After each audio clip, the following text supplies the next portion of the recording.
Dari Depok ke New York, ini dia perjalanan Erigo. Let's go!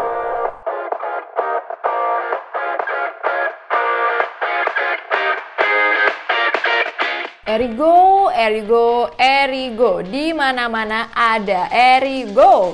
Pasti teman-teman sering banget kan lihat baju nih, ada logo Erigo Apparel gitu kan. Mungkin kalau misalnya teman-teman jalan, ada mungkin sekitar 5, 7, 10 orang yang pakai baju Erigo gitu kan.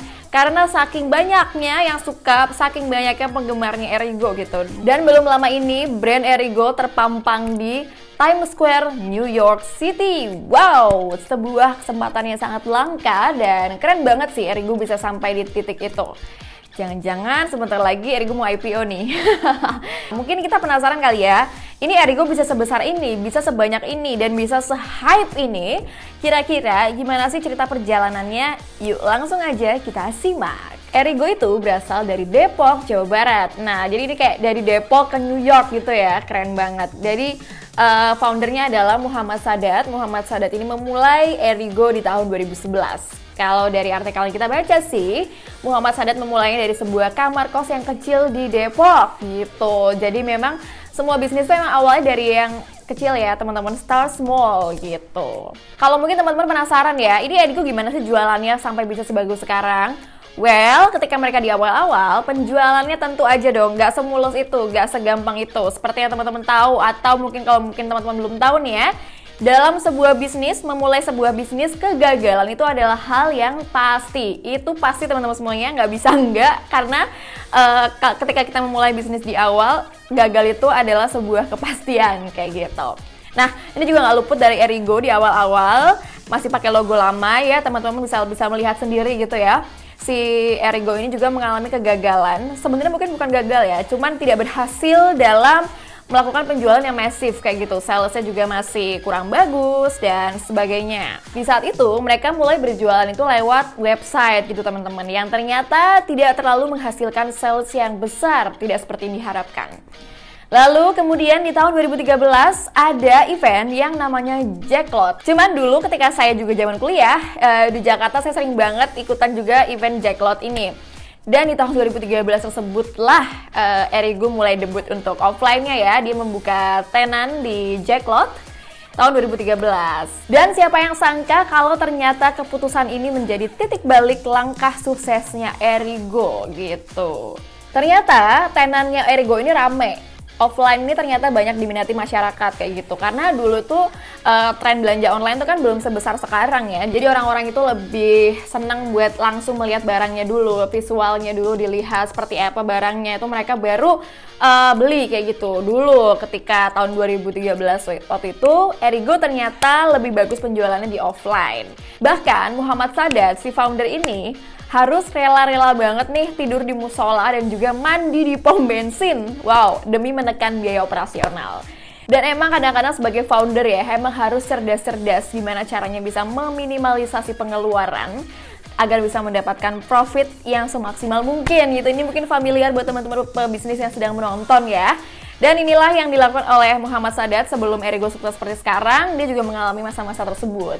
Dan kemudian setelah penjualan offline mulai berhasil terus, tapi Erigo tetap mau gimana caranya biar bisa maksimalisasi penjualan di bidang online. Akhirnya Erigo membuka store di salah satu marketplace nih, dan akhirnya mereka juga jadi star seller di marketplace tersebut. Dan inilah awal dimana Erigo mulai terkenal nih. Berbagai strategi mulai dilakukan, baju-bajunya sold ribuan pieces, kemudian akhirnya penjualnya meningkat 10 kali lipat dari yang sebelum-sebelumnya. Dan akhirnya Erigo memaksimalkan marketplace tersebut. Dan beberapa kali akhirnya juga mendapatkan award dari marketplace tersebut, teman-teman. Mungkin teman-teman bisa cek sendiri ya. Dan mereka juga sampai membuka authorized store ya di 6 kota. Ada di Tangerang, Banjarmasin, Malang, Palembang, Kendari, dan juga Yogyakarta gitu. Dan mungkin teman-teman penasaran gimana sih caranya bisa Erigo ini sampai ke New York gitu kan?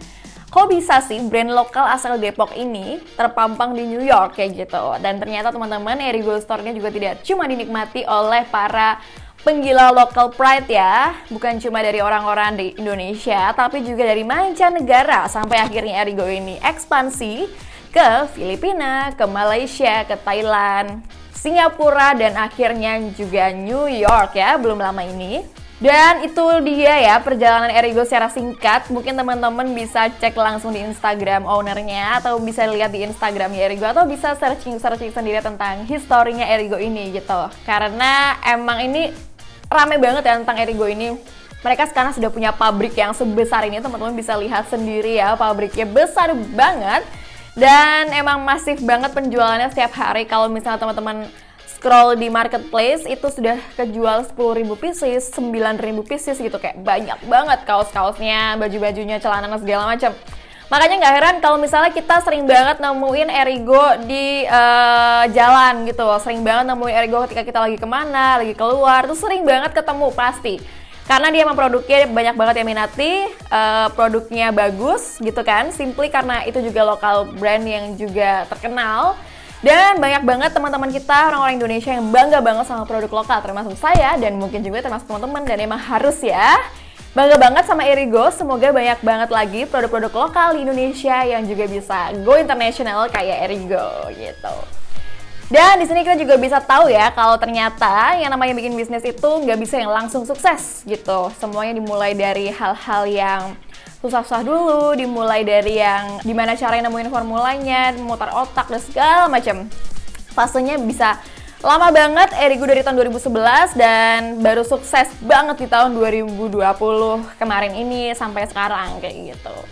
Nah, teman-teman semuanya, itu adalah cerita sukses dari Erigo. Kalau misalnya teman-teman punya request pengen diceritain founder apa atau merek apa lagi, boleh banget tulis di kolom komen nanti biar aku ceritain, oke? Semoga cerita ini bisa memberi inspirasi buat teman-teman Santara semuanya. Sampai jumpa!